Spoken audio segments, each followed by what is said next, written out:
Hi everyone, I am Isabella. I'm one of the fifth years on the academic team at Muppets, and today I'm going to be talking to you about the approach to the Unwell infant. Very apexable and examinable presentation, and just a core skill generally for clinical practice. So hopefully this is illuminating. Infants are really tricky. They don't localize symptoms well, and they often can present quite vaguely and non-specifically. And they also can deteriorate quite rapidly. So having a structured, systematic way to think about them is really important for these situations. So here's what I'd like you to take away from this session, hopefully.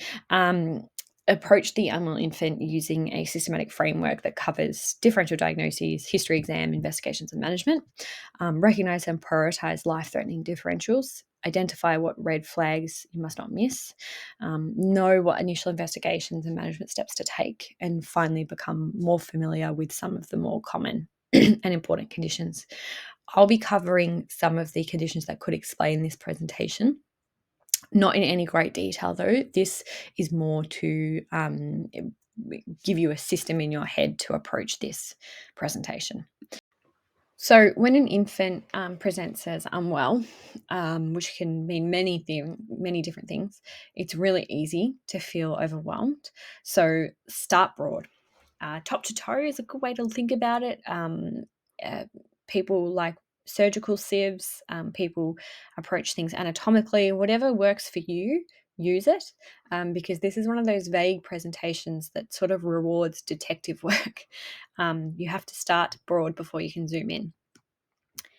Then when you've got a flavour for what the thing is that might be at play, start categorising differentials on that early, because it will give you a guide for your history so you don't get lost.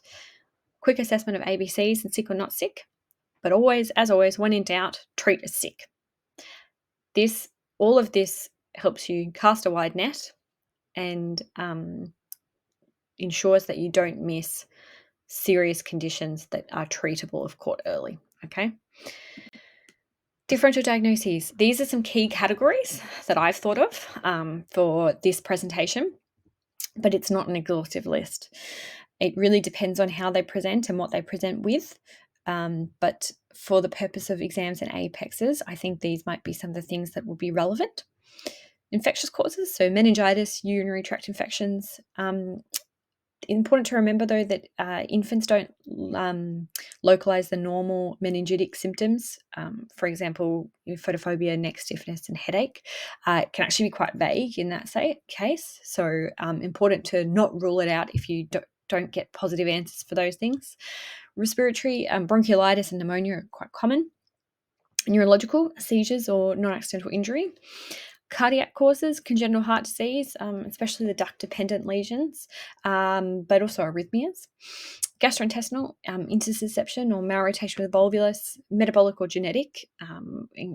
This includes hypoglycemia, inborn errors of metabolism, but syndromic presentations as well too. This is all just a scaffold that you can use mentally, and it sort of follows a surgical sieve approach, but feel free to manipulate it in whatever way works for you. This is taken from the RCH approach to the unwell infant, and it categorises the disturbance in the primary survey based on what you might see. Categorises what you might see based on the primary survey disturbance. So what the point of this slide is that the infant might come in with one of these things. So mum might say that the little one hasn't been feeding very well, or they're really, really, really irritable, or they've been breathing quickly. And when you start categorizing it based on this, then you can start categorizing your differentials. So it's a really great page. I really encourage you to go and have a read over it. History. So many questions you could ask for this presentation. So these are some, I think, high yield ones, but obviously it will depend on the presentation that you're given. So age is really important. So a neonate under 28 days is at very high risk of serious bacterial infection. So they get sort of viewed differently as opposed to a 6-month-old. But age is also important in terms of things that might be likely to happen to them at certain age points. Feeding, so how much they're taking, whether they're vomiting, how's their weight gain been, with vomiting, how much are they vomiting, what does it look like, in how much they're taking. So if they're breastfed, how long are they feeding for? How often are they feeding? If they're bottle fed, how many meals are they having and how often are they having it? And what's the change from baseline or normal? And asking if there's been any changes to their feeding recently. Has new formula been introduced? Have they started formula for the first time? Have they started solids? Whatever it may be, changes are important. Output, super high yield. So wet nappies are a proxy for hydration and thus renal perfusion. So it's a really important question to ask. And bowel movements as well too. Behavior, so changing in behavior, so lethargy, irritability, floppiness. Parents might report this to you in an apex. Perinatal history, really important. Mode of delivery, birth complications, maternal infections. What were the ultrasounds like, especially if you're thinking about potentially congenital heart disease, something that can be revealed at the 20-week ultrasound depending on the cause. Maternal GBS status is really important too in the young ones. Immunization status, particularly relevant for things like meningococcal and pertussis. Sick contacts and travel history when you're looking at vectors of infections. Family history, super important for inherited metabolic or cardiac conditions, just to name a few. And don't forget social history. So if the history isn't matching what you're seeing, if things aren't adding up, not a bad idea to have non-accidental injury in the back of your mind. So questions like who lives at home with you, how is home?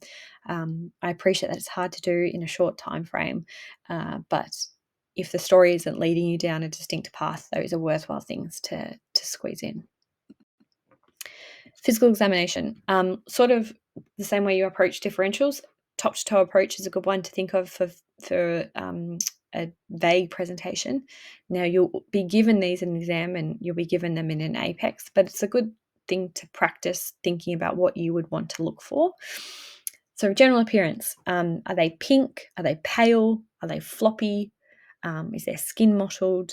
How alert are they? Are they following you in their gaze?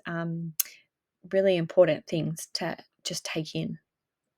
Full suite of vitals where you compare to the age-specific normal ranges, which you will be given. So in terms of the top-to-toe approach, head and neck, so checking the fontanelles. So sunken may suggest dehydration, bulging may suggest raised ICP. Look in their eyes and look in their ears and their nose and their throat. Chest, so you're looking for increased work of breathing, nasal flaring, tracheal tug, recessions, and then you're auscultating for wheeze or crackles, and linking into cardiac, you're also auscultating for murmurs. Peripheral pulses are important, especially if you're thinking about things like coarctation of the aorta, and perfusion time is obviously important. In the abdomen, distension, tenderness, organomegaly. Neurologically, you're looking at their tone, you're looking at the absence or the presence of primitive reflexes, as well as their level of responsiveness, which you should be able to get through doing all the other things in your exam. And then skin's important to look for rashes, petechiae, bruises, or signs of trauma. What are the red flags? These are some of the ones that I've thought of in terms of correlating to the list of things we looked at in the earlier slides. These are the signs that should immediately make you sit up and think, okay, this child is seriously ill until proven otherwise. So poor perfusion or prolonged cap refill. This might indicate circulatory shock. In the case of cyanosis, this might indicate hypoxemia. These are the type of times you're thinking about sepsis, congenital heart disease, or severe dehydration. Hypotonia or floppiness or extreme floppiness. These might suggest neurological dysfunction as a result of a severe systemic illness. Seizure activity or seizures, this can indicate that there might be an infection at play, a metabolic issue, or indeed trauma. High-pitched or weak cry, it's one that parents might report to you. This can mean a few things. Can mean raised intracranial pressure or exhaustion, but also to beware of the really quiet child. That's often sometimes more worrying than the crying child. Bulging fontanelle, as we spoke about. Petechiae or purpura, you can worry about meningococcal sepsis or disseminated intravascular coagulation with these. amongst many other things. Reduced responsiveness or lethargy, very non-specific, but often an earlier sign that something's not working very well. Compensation is failing. The key point is infants don't have a great deal of reserve in comparison to their older peers. So if they're showing you any of these red flags, they're quite sick and they need urgent escalation. Investigations. You could go silly with investigations with this presentation. So you should, in your history, be trying to work out what you think the flavour of this is, and then your investigations will be guided by that. So very pragmatic. Bedside, always do a BGL on any unwell person, adult or child. If it's indicated and available, a VBG is worthwhile, and urinalysis might be worthwhile too. ECG potentially as well too. Bloods, things like FBE, CRP, UEC, LFTs, cultures, and lactate. These are just casting a broad net to see what's going on, but they might not be done in every unwell infant. Lumbar punctures are usually done in neonates less than 28 days if it's not contraindicated, and then it's a consideration beyond that point. This is all taken directly from the RCH page. Imaging will obviously be dependent on the cause, whether or not they need it. And then there's other investigations like the ammonia level if you're thinking about a metabolic cause, or viral swabs. It's very dependent basically on whatever you think is going on. You can list as many as you want until the cows come home, but it's really important to think about which ones are going to be the highest yield in a time critical situation to get you your diagnosis or to exclude your diagnosis that you're worried about. The key is not delaying treatment for investigations though if the child looks really sick. So stabilizing them and starting whatever the appropriate things are. So in the case of sepsis, don't delay antibiotics to find out what the cause is or if it's at play. It's better to just treat empirically and start. So linking nicely onto our management principles then, ABCs first and foremost, and then if they need oxygen, give them oxygen. If they need fluids, give them fluids, whether that's via an NG tube, IV or IO. Presume sepsis in the very young or where there's no obvious source.